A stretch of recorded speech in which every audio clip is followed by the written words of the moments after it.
Welcome to the Texas Department of Transportation, Houston District's State Highway 225 and Interstate 610 East Planning and Environmental Linkages Study video series.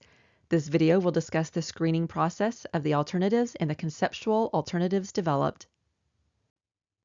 You are viewing video 3 of a 3-part pre-recorded video series. This video, Conceptual Alternatives, will describe the alternative screening process and conceptual alternatives identified and screened prior to the viable alternatives. To view the other videos, What is a Pell Study and Purpose and Need Development, please see videos 1 and 2, respectively, on the State Highway 225 and I-610 East Pell Study Public Meeting No. 2 webpage. To begin this presentation, let's discuss what is an alternative. An alternative is a high-level idea that influences future study area transportation improvements. The alternatives identified to satisfy the study purpose and need are comprised of two category types, primary and supplemental.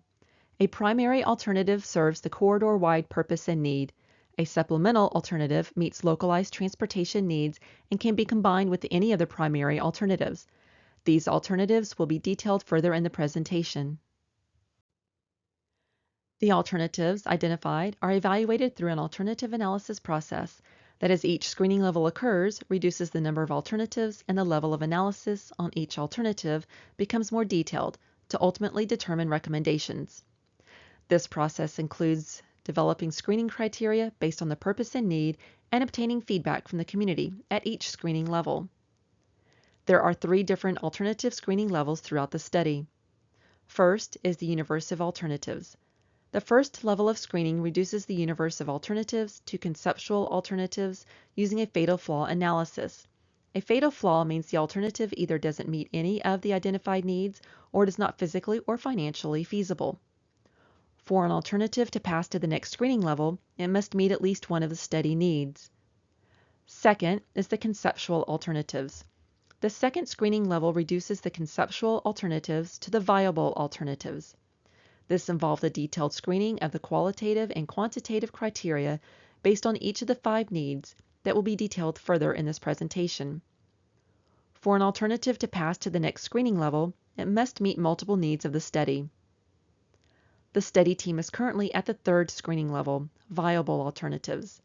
The 3rd screening level reduces the viable alternatives to the recommended alternatives, which would lead to short, medium, and long-term proposed projects. This involves refining the data collected throughout the previous screenings to determine if there are any environmental impacts, improvement in traffic based on its level of service, whether the alternative is constructible, and at what cost. The recommended alternatives is determined based on whether it meets the most needs of the study and minimizes impacts. Let's review the screening criteria used during the alternative screening analysis process for each need. As a reminder, the 5 needs are safety issues, inadequate multimodal movement of people, inefficient movement of freight and maritime cargo, inefficient emergency evacuation, and aging infrastructure.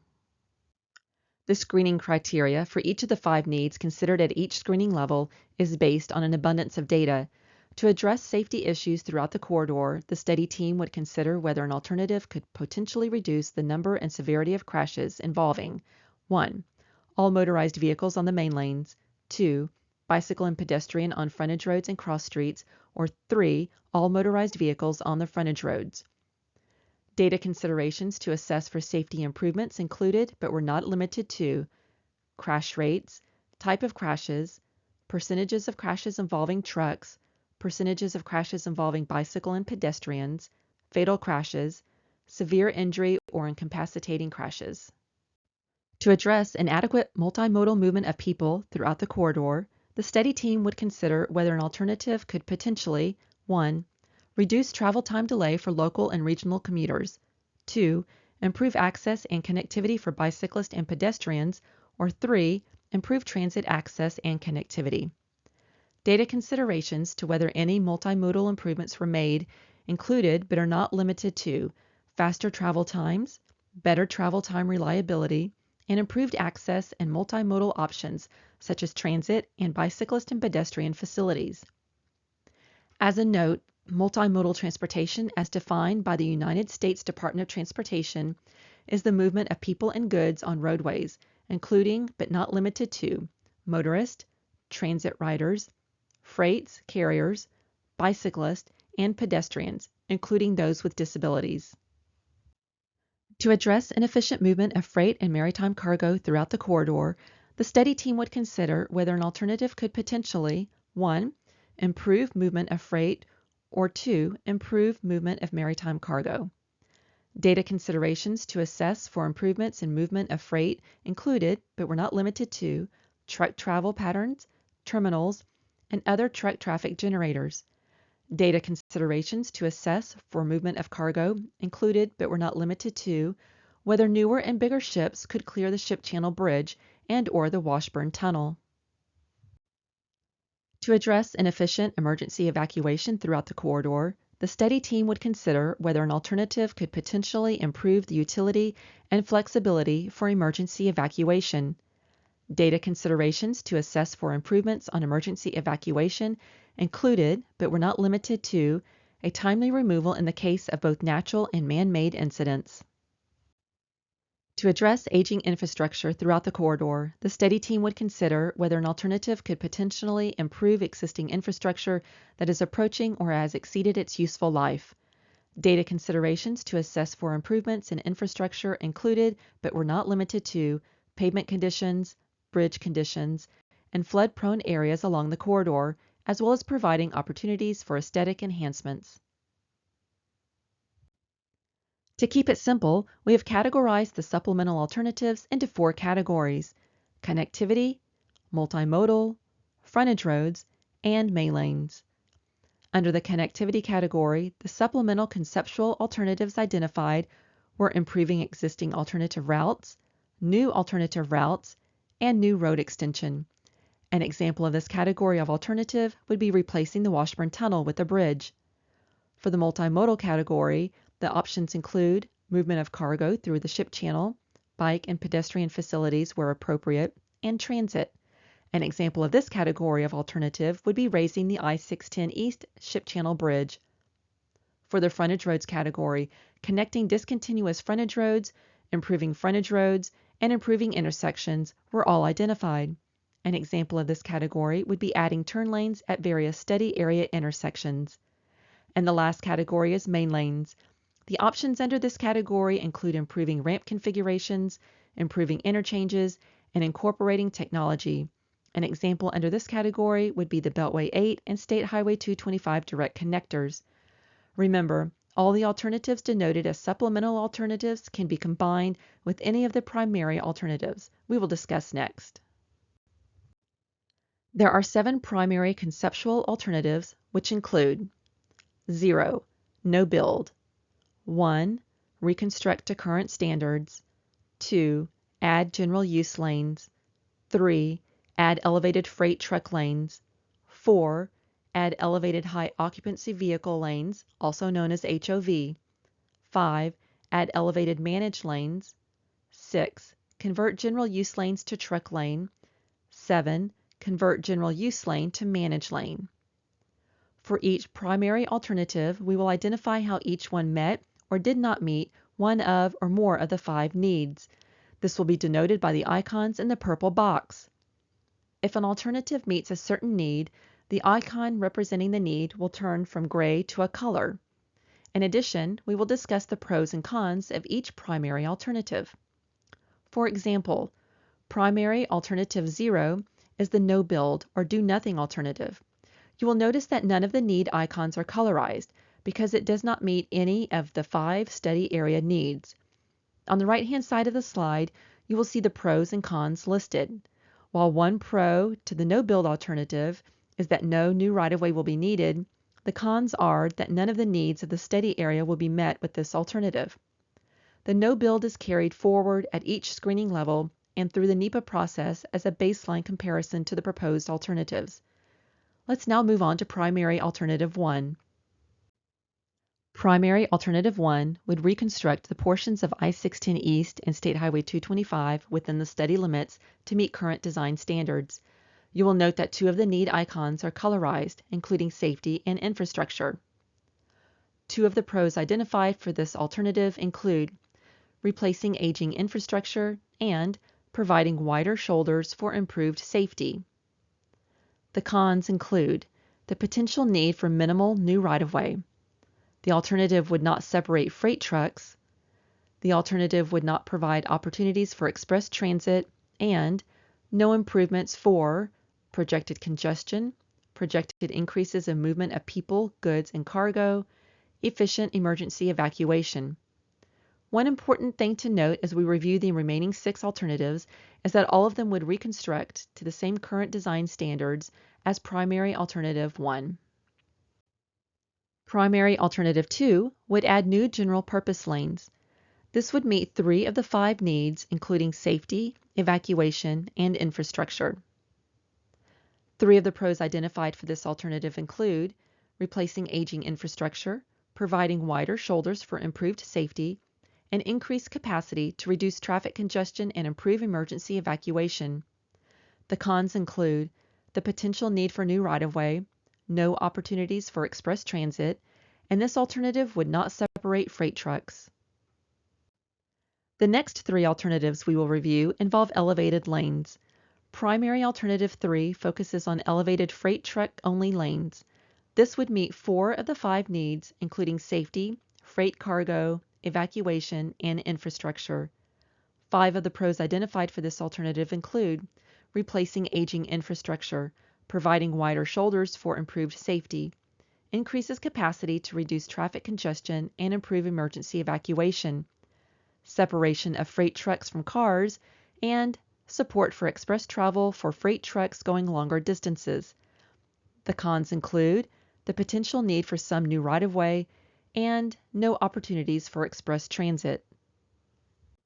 The next alternative with elevated lanes is primary alternative 4. This alternative focuses on elevated HOV lanes. This alternative would meet 4 of the 5 needs, including safety, multimodal, evacuation, and infrastructure. 5 of the pros identified for this alternative include creating opportunities for express transit service, replacing aging infrastructure, providing wider shoulders for improved safety, and increases capacity to reduce traffic congestion and improves emergency evacuation. The cons include the potential need for some new right-of-way and would not separate freight trucks. The last alternative with elevated lanes is primary alternative 5. This alternative focuses on managed lanes. Access to and from the managed lanes would be located at certain points along the roadway. The daily operation of the managed lanes would be determined further in the project development process. This is the only alternative we will review today that would meet all 5 of the needs, including safety, multimodal, freight cargo, evacuation, and infrastructure. 5 of the pros identified for this alternative include creating opportunities for express transit service, the flexibility to separate travel modes by time of day, replacing aging infrastructure, providing wider shoulders for improved safety, and increases capacity to reduce traffic congestion and improve emergency evacuation. The cons include the potential need for some new right-of-way. Again, Alternative 5 is the last of the alternatives with an elevated lane element.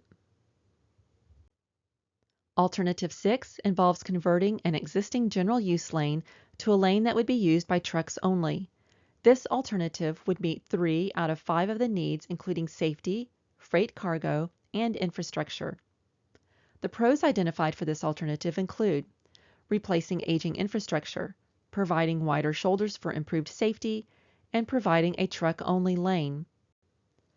The cons include the potential need for minimal new right-of-way, reduces capacity in general use lanes, no additional capacity for emergency evacuation, would not have separate structure for freight truck lanes. The last alternative we will review is Alternative 7, which focuses on converting an existing general use lane to a managed lane. This would meet 3 of the 5 needs, including safety, multimodal, and infrastructure. 4 of the pros identified for this alternative include creating opportunities for express transit service, the flexibility to separate travel modes by time of day, replacing aging infrastructure, providing wider shoulders for improved safety. The cons include the potential need for minimal new right-of-way, reduces capacity in general use lanes, no additional capacity for emergency evacuation, would not have separate structure for freight truck lanes. That concludes the primary conceptual alternatives. Let's now see how they all compare in terms of meeting the study area needs. This table represents all the alternatives and how each one stacks up against the 5 study area needs. A red X indicates the need is not met, and a green check mark indicates that an alternative meets the need. Starting with row number 1, you can see that all the alternatives meet the need for enhanced safety, except for the no-build alternative 0. 3 alternatives, 4, 5, and 7, met the need for multimodal movement of people. 3 alternatives, 3, 5, and 6, met the need for efficient movement of freight traffic and maritime cargo. 4 alternatives, 2 through 5, met the need for enhanced emergency evacuation of people. And all but 1 alternative, the no-build, met the need to upgrade aging infrastructure. Overall, alternatives 3, 4, and 5, all involving an elevated structure, met the most needs. Alternative 5, elevated managed lanes, is the only alternative to meet the 5 study needs. The study team conducted extensive outreach to local super neighborhoods and community groups to gather member input on the conceptual alternatives that we review today. These communities were Deer Park Community Advisory Council, Houston Community Advisory Panel, Super Neighborhood 65 and 82 Council Meeting, Economic Alliance Houston Port Region, Super Neighborhood 65 and 82 Harrisburg, Manchester, Smith Addition, Magnolia Park, Super Neighborhood 57 and 59 Pleasantville Area and Clinton Park Tri-Community, Citizens Advisory Council to LaPorte Industry, Galena Park, Jacinto City Community Industry Partnership, and the Pasadena Citizens Advisory Council. During these community meetings, the study team explained the Pell study process, activities to date, and the alternative evaluation process. Participants were able to engage through a live poll to rank the conceptual alternatives. Meeting participants were also able to provide written comments. In addition, the study team had the opportunity to interact with the community through small breakout groups. All meeting materials presented were the same for all of the community meetings. Performing this extensive outreach to the communities resulted in over 250 attendees, 150 polling responses, 225 breakout session comments, and 40 comment forms. Let's review the feedback from the meetings. The study team combined poll responses across all the community meetings. The results showed that for primary alternatives, poll participants consistently ranked the 3 elevated lane options, alternatives 3, 4, and 5, the highest. Elevated managed lanes, alternative number 5, ranked the highest. This was followed by alternative number 3, elevated truck lanes, and then alternative number 4, elevated HOV lanes. For supplemental alternatives, poll participants consistently ranked improving ramp configurations, improving interchanges, and improving frontage roads as the top 3 alternatives. In combination with the technical data and community input, the 7 primary conceptual alternatives were reduced to the 3 primary viable alternatives shown in the public meeting number 2 presentation. The 3 primary viable alternatives identified are add elevated freight truck lanes, add elevated HOV lanes, add elevated managed lanes. As a reminder, the no-build is carried forward at each screening level and through the NEPA process as a baseline comparison to the proposed alternatives. Thank you for watching this video on the State Highway 225 and I-610 East Pell Conceptual Alternatives. If you would like more detailed information on the conceptual alternatives discussed in this video, please visit the State Highway 225 and I-610 East Pell Study webpage, Downloads and Resources section. The QR code to the right will take you to the Pell Study webpage. Check out the other short videos to learn more about what is a Pell and the purpose and need development on the Public Meeting Number 2 webpage. Any project undertaken by TxDOT as a result of this Pell study is anticipated to receive federal funds, and because of the federal component, TxDOT is required to assess the potential environmental effects of the proposed project in accordance with federal standards. The process that is followed is called the National Environmental Policy Act process, otherwise known as NEPA. The NEPA process provides analyses of the potential impacts to the natural and man-made environment and helps the decision maker to make an informed decision on whether or not to proceed with the proposed project. On December 9, 2019, TxDOT received a signed Memorandum of Understanding from the Federal Highway Administration that permits TxDOT to assume responsibility from the Federal Highway Administration for reviewing and approving certain assigned NEPA projects. This review and approval process applies to any proposed projects that result as a part of this study.